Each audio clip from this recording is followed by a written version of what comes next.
starring David Boreanaz and Emily Deschanel. And this is really a permanent set. So as long as I've been here, this has never been anything but a subway station. And whoa! Not to worry, what was that? Probably just a small office ball that's fine here.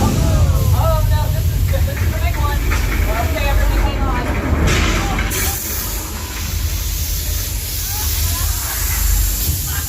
Watch down on your left.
Now, as I mentioned, that soundstage was used in an episode of the show Bone, starring David Boreanaz and Emily Deschanel. I'll play a clip for you, and as soon as we round the bend, we'll pause so that you all can maybe move to the other side. I don't know if anyone's interested in switching sides. I'm not going to say anything more.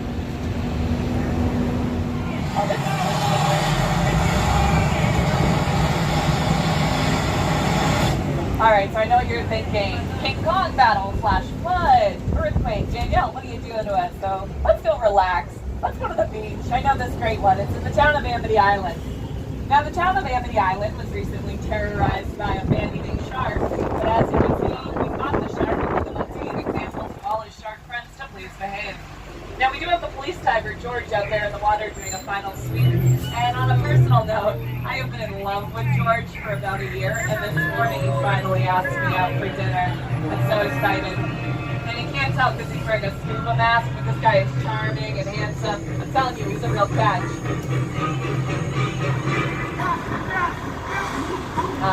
George, I guess this means you're going to be a little late. Oh. Well, we have reservations, so if anyone wants to grab sushi. I'm a little nervous about that shark, so let's move somewhere safer. I know, we'll hide behind my pier. You see, ladies and gentlemen, I recently purchased this pier for 100 easy payments of $19.99, and I'm on my final payment. Oh. Oh, no. My pier. First my feet, then my pier. What else do you know today?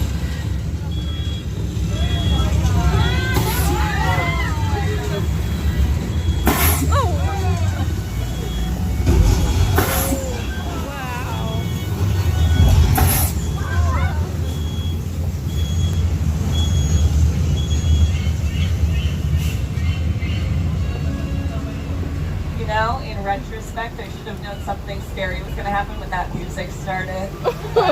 Hindsight is 20/20, ladies and gentlemen. If you take a look behind you, you will see the only shark that knows how to do the backstroke. And as I mentioned before, I think I mentioned to some of you, I am from New England, where they filmed the movie Jaws, so I'll teach you some New English. This is how we say Jaws. Wicked scary shack. Now, they had so many problems on the set of Jaws with the mechanical shark that the production team actually nicknamed the movie Flaws. On the first day of filming, Steven Spielberg brought the mechanical shark out to Martha's Vineyard, dropped it in the water, and it sank to the bottom of the Atlantic.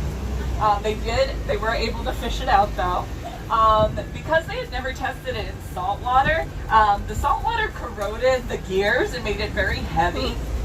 It was originally supposed to be a Christmas movie, like it would come out in theaters during the holiday season, but because the shark kept failing and breaking, it got pushed back to a summer release date, which actually makes perfect sense. Of course Jaws should come out in the summertime.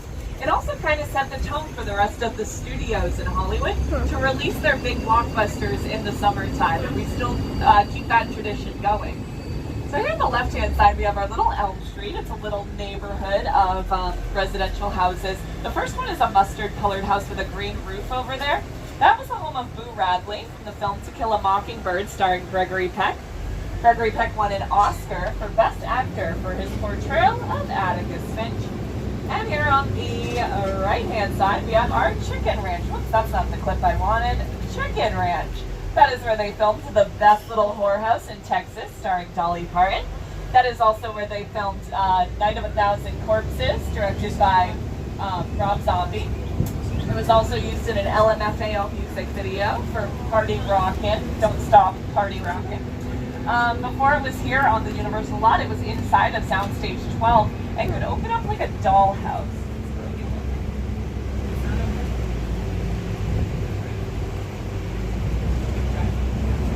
That'd be great, thank you. All right, guys, we're doing something a little bit special because we're VIPs. We're going down Colonial Street, better known as Wisteria. Had an incredible 8-season run on ABC, and was created by Mark Cherry, who was a former writer on my favorite show, The Golden Girl. What I like about Colonial Street, aside from being a really big fan of Desperate Housewives, is I like that it looks like a really quiet, calm neighborhood, when in actuality, every scary thing that happened here at the Universal lot happened on Colonial Street. It was used in Casper, starring Christina Ricci. It was rolling with zombies for an episode of Buffy the Vampire Slayer. It was used in Nightmare on Elm Street Part 6, Freddy's Dead. It has been used in every horror movie, I'm telling you. Let's see. There have also been many music videos that have visited us down here. I think I actually have a clip. Let me think for a second. I think it's number 60. Did I get that right? I know that Nellyville, with Nelly and Kelly Rowland from Destiny's Child filmed out here. A Smash Mouth music video for the song All Star filmed out here. We'll see a few more examples. There's a clip from Desperate Housewives. Here on the right-hand side, this house with the red door, that was used in Bedtime for Bonzo, starring Ronald Reagan. There on the left, that tan house is the Ace Hardware store house that's used in their commercials. Back on the right-hand side, the sandy tan house was the home of the Hardy Boys. Back on the left, the house with the stones beneath it, that is the house of the Cleavers in the Leave It to Beaver movie.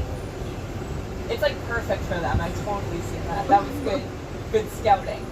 And then on the right-hand side, this pinkish purple house, that was 1313 Mockingbird Lane. Does anyone recognize that address? It was the home of the Munsters. Oh. Yes. So that house has moved around the lot many times. Originally it was inside of a sound stage, but now it's here on Colonial Street.